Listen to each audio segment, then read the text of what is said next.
साथी हो आजको मेरो युट्युब च्यानलमा तपाईँले मलाई सपोर्ट गर्नुहोला। तपाईँहरूलाई सेवा हो। नमस्कार, जयमती। म त कहाँ छु भने नि म चाहिँ मेरो आफ्नो खास घरमा छु। म चाहिँ आमाहरूकोमा छु। म त जे भएर कि साथी हो बुढाको घरमा थिएँ नि त सधैँभरि। तर अहिले चाहिँ म मेरो खास घर चाहिँ यहाँ हो। यहाँ अरे ऊ माथि हो कि साथी हो। तर चाहिँ म चाहिँ यहाँ तल काम गर्नु जाँदैछु। आमा चाहिँ पछाडि हुनुहुन्छ हो। हेरिहाल्नुहोस् होला हो यहाँको भ्यूहरू चाहिँ म तपाईँहरूलाई देखाउँदैछु। यो जग्गाको नाम चाहिँ के भन्छ भने यो जग्गाको नाम चाहिँ नम्बर 1 जमुने भन्छ है। त्यो चाहिँ हो साथी हो। यहाँ चाहिँ डिस्ट्रिक्ट चाहिँ दार्जिलिङ पर्यो हो। त्यहाँबाट हाम्रो पारी चाहिँ कमान छ। कमान चाहिँ भाटाकोट पर्छ हो। यता वरो चाहिँ गोप पनि पर्छ। सम्पूर्ण जानकारी चाहिँ हजुरहरूलाई म दिँदैछु हो।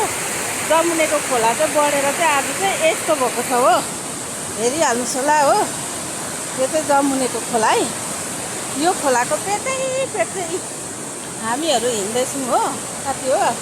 आजको मेरो युट्युब च्यानलमा तपाईँहरूलाई स्वागत छ। लाइक सब्सक्राइबर गरिदिनु होला हो साथी हो। खोला कराको आवाज सुन्नु भएको छ होला। मेरो आवाज पनि त्यति साह्रो आएको छैन होला हो। म चाहिँ जमुनेको पेट हिँड्दैछु। यो चाहिँ तपाईँहरूले देख्नुहुन्छ हो। माथि माथि चाहिँ त्यो झोलङ्गे पुल है। यहाँ चाहिँ हाम्रो आमा हुनुहुन्छ हो। जमुनेको माथि चाहिँ शिव मन्दिर हो। म चाहिँ यहाँ ओह्रालो हिँड्दैछु साथी हो। म चाहिँ कहाँ गएको भने चाहिँ नि यो चाहिँ हाम्रो सधैँभरि ओहोरदोहोर गर्ने चाहिँ हाम्रो चाहिँ यो चाहिँ जग्गा हो। हाम्रो चाहिँ त्यो डोको बोकेको छु हो। म चाहिँ डोको बोकेर आमा चाहिँ के गर्छ भने आमाले चाहिँ बस्तु भाउ पाल्छ हो। सुँगुरको चारोहरू खोज्नुको लागि हामी चाहिँ धेरै घरदेखि टाढो जानुपर्छ नि त साथी हो।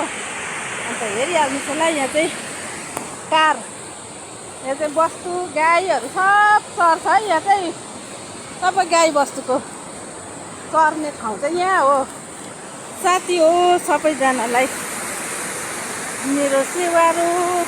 म चाहिँ यस्तो आज चाहिँ वारिपारि मेरो माइतको गाउँ, मेरो माइतको आमा, मेरो माइतको गाई बस्तु, मेरो माइतको खोला सबै तपाईँहरूलाई देखाइराखेको छु म साइलीले।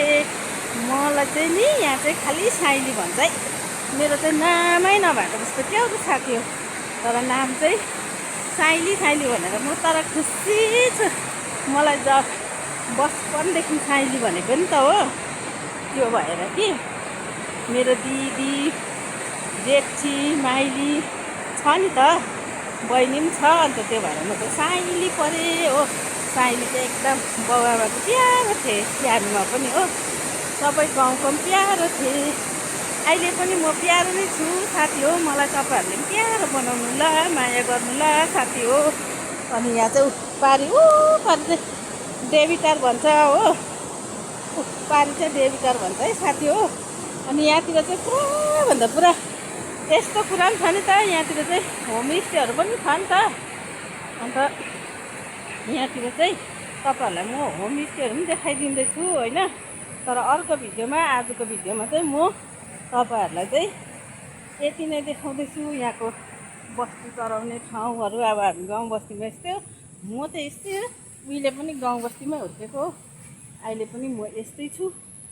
र उहिले पनि मेरै परम्परा गाउँ बस्तीको डोको नाम्लो बोकेर घाँस दाउरा गर्ने केटी परे हो। यहाँ चाहिँ हाम्रो आमा हुनुहुन्छ। आमाको चाहिँ यहाँनिर रोज ड्युटी हुन्छ। गाईको थला छ कि आमाले दाउरा हेर्नु हुँदैछ। आमा दाउरा हेरेको? दाउरा हेरेको ए बाँसको साँसको सबै रहेछ नि त दाउरा। अब के गर्नु, हामीलाई त दाउराको पनि सुर्तै हुन्छ हो साथी हो। अन्त आज चाहिँ म यता आएको बेलामा चाहिँ आमासँग एकछिन डुली हिँड्दैछु नि त, भुली हिँड्दैछु नि त। तर अब के गर्नु, सम्हाल्नुपर्छ, जानुपर्छ। अब एक दिन भोलि चाहिँ म घर जान्छु हो। हाम्रो आमाको दाना खोले चारो पकाउने गौशाला। यहाँ चाहिँ गाई हुन्छ क्या। तर गाई चाहिँ अघि छोडेको छ है। यहाँ चाहिँ हाम्रो आमा हावा खाने जग्गा हो। मेरो आमालाई माया गरिदिनु होला, तपाईँहरूलाई पनि मेरो माया छ। टाढैबाट भए पनि मलाई पनि माया गर्नु होला।